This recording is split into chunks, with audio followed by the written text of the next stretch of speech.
Assalamualaikum warahmatullahi wabarakatuh. Salam sejahtera untuk kita semua. Kawan pajak, bagaimana kabarnya hari ini? Semoga kita semua senantiasa ada dalam kesehatan.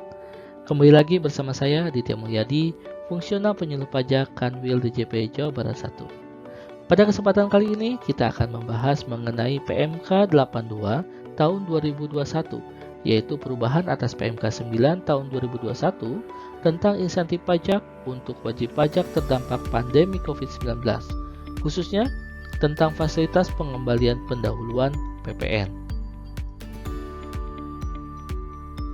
Latar belakang dari PMK 82 tahun 2021 ini yaitu Presiden Republik Indonesia Bapak Jokowi menyatakan bahwa kebijakan kesehatan dan pemulihan ekonomi sejatinya harus berjalan beriringan dengan penuh kecermatan dan kehati-hatian. Tidak bisa hanya berfokus pada urusan ekonomi, namun mengabaikan urusan kesehatan. Tidak bisa juga berkonsentrasi penuh pada urusan kesehatan, namun membiarkan ekonomi terganggu. Belakang lain dari PMK 82 tahun 2021 ini, yang pertama, dampak pandemi COVID-19 telah memperlambat ekonomi dunia secara masif dan signifikan, termasuk terhadap perekonomian Indonesia. Yang kedua, masih diperlukan pemberian insentif perpajakan dengan mempertimbangkan keterbatasan fiskal pemerintah untuk mendukung program penguatan kesehatan masyarakat dan pemulihan ekonomi nasional. Yang ketiga, pemberian insentif perpajakan harus diberikan secara selektif dengan prioritas kepada sektor tertentu yang tertahan dan perlu lebih didukung laju pemulihannya, yaitu jasa kesehatan, jasa pendidikan, jasa angkutan, konstruksi, dan akomodasi. Berikut adalah lini masa pemerintah yang memberikan bantuan atau insentif kepada masyarakat yang terdampak pandemi COVID-19 khususnya dalam bidang perpajakan dengan memberikan berbagai macam insentif, dimulai dari PMK 23 tahun 2020 yang dikeluarkan pada tanggal 21 Maret 2020 sampai dengan PMK 82 tahun 2021 yang dikeluarkan pada tanggal 1 Juli tahun 2021. Pokok perubahan dalam PMK 82 tahun 2021 ini, secara umum ketentuan dan tata cara masing-masing insentif tetap sesuai dengan PMK 9 tahun 2021. Perubahan yang diatur antara lain, yang pertama perpanjangan jangka waktu pemberian insentif, yaitu sampai dengan Desember 2021, di mana dalam PMK 9 tahun 2021 hanya sampai dengan bulan Juni tahun 2021.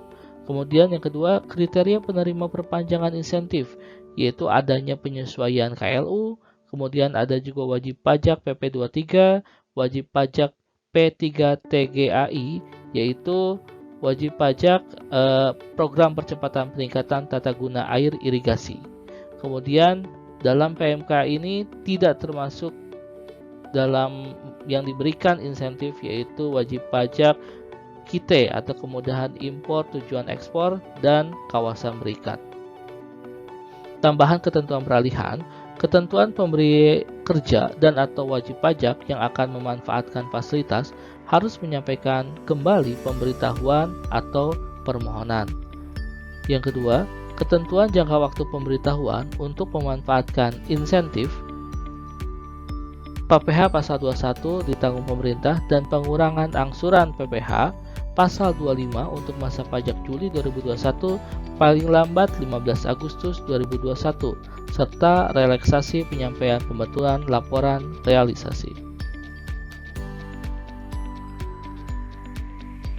Perluasan insentif pajak dalam PMK 82 tahun 2021 ini ada 6 hal atau 6 poin, namun kita akan berfokus pada poin ke-6, yaitu pengembalian pendahuluan PPN sebagai PKP beresiko rendah bagi wajib pajak yang menyampaikan SPT masa PPN lebih bayar restitusi paling banyak 5 miliar rupiah. Dalam PMK 9 diatur sektor tertentu yang mendapatkan fasilitas ini ada 725 KLU. Namun dalam PMK 82 ini ada 132 KLU saja.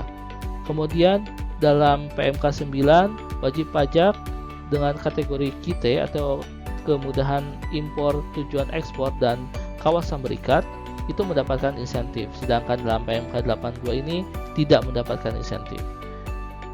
Jangka waktu insentif di PMK 9 yaitu sampai dengan Juni 2021, sedangkan di PMK 82 diperpanjang sampai dengan bulan Juli sampai dengan Desember 2021.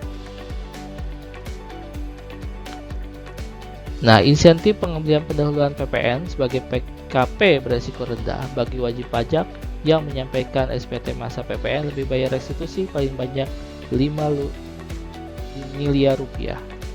Penerima insentif yang pertama, PKP beresiko rendah yang pertama memenuhi syarat memiliki kode klasifikasi lapangan usaha atau KLU tertentu, yaitu wajib pajak pusat maupun cabang, sebagaimana lampiran kode KLU wajib pajak yang mendapatkan insentif pengembalian pendahuluan kelebihan pembayaran PPN. Yang kedua, menyampaikan SPT masa PPN lebih bayar restitusi dengan jumlah LB paling banyak 5 miliar rupiah. Dapat diberikan pengembalian pendahuluan kelebihan pembayaran pajak sebagai PKP beresiko rendah. Yang ketiga, memilih pengembalian pendahuluan kelebihan pembayaran pajak berdasarkan pasal 9 ayat 4C Undang-Undang PPN pada SPT masa PPN yang dimaksud. Pemberian insentif. SPT masa PPN termasuk pembetulan SPT masa PPN yang diberikan pengembalian pendahuluan meliputi masa pajak Juli 2021 sampai dengan masa pajak Desember 2021 dan disampaikan paling lama 31 Januari 2022. PKP beresiko rendah diberikan pengembalian pendahuluan berdasarkan kriteria tertentu yang meliputi: yang pertama, PKP dimaksud tidak perlu menyampaikan permohonan penetapan sebagai PKP beresiko rendah. Yang kedua, Dirjen Pajak tidak menerbitkan keputusan penetapan secara jabatan sebagai PKP beresiko rendah. Dan ketiga, PKP memiliki KLU tertentu sebagaimana lampiran kode KLU wajib pajak yang mendapatkan insentif pengembalian pendahuluan kelebihan pembayaran PPN. Yang keempat, tanpa persyaratan melakukan kegiatan tertentu seperti melakukan ekspor barang kena pajak atau jasa kena pajak, penyerahan kepada pemungut PPN, dan penyerahan tidak dipungut PPN. Yang terakhir, PKP harus telah menyampaikan SPT tahunan PPh tahun pajak 2019 sesuai kewajibannya. Tata cara dilakukan sesuai dengan PMK mengenai tata cara pengembalian pendahuluan kelebihan pembayaran pajak kecuali untuk penelitian pemenuhan kegiatan tertentu. Ketentuan peralihan dan penutup.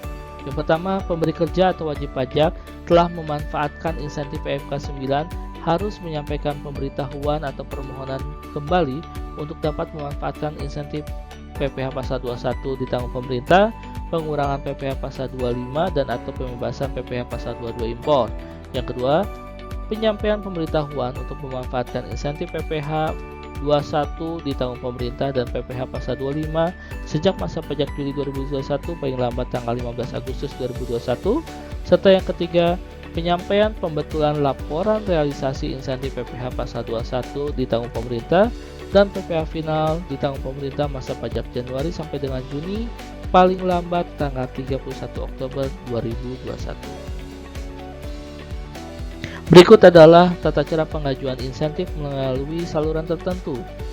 Yang pertama, kunjungi laman www.pajak.go.id atau DJP online dan klik tombol login di pojok kanan atas, lalu masukkan NPWP, kata sandi, dan kode keamanan atau CAPTCHA. Yang kedua, pilih tab layanan dan klik pada ikon KSWP. Yang ketiga, scroll ke bawah dan pada bagian profil pemenuhan kewajiban lalu pilih jenis insentif yang ingin dimanfaatkan. Menyampaikan laporan realisasi.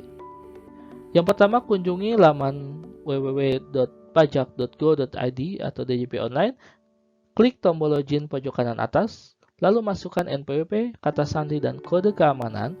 Yang kedua, pilih tab layanan dan klik pada ikon e-reporting insentif COVID-19. Apabila ikon reportingnya belum muncul, dapat diaktifkan melalui tab profil, lalu pilih menu aktivasi fitur layanan. Klik tombol tambah, lalu pilih jenis pelaporan yang ingin dilakukan.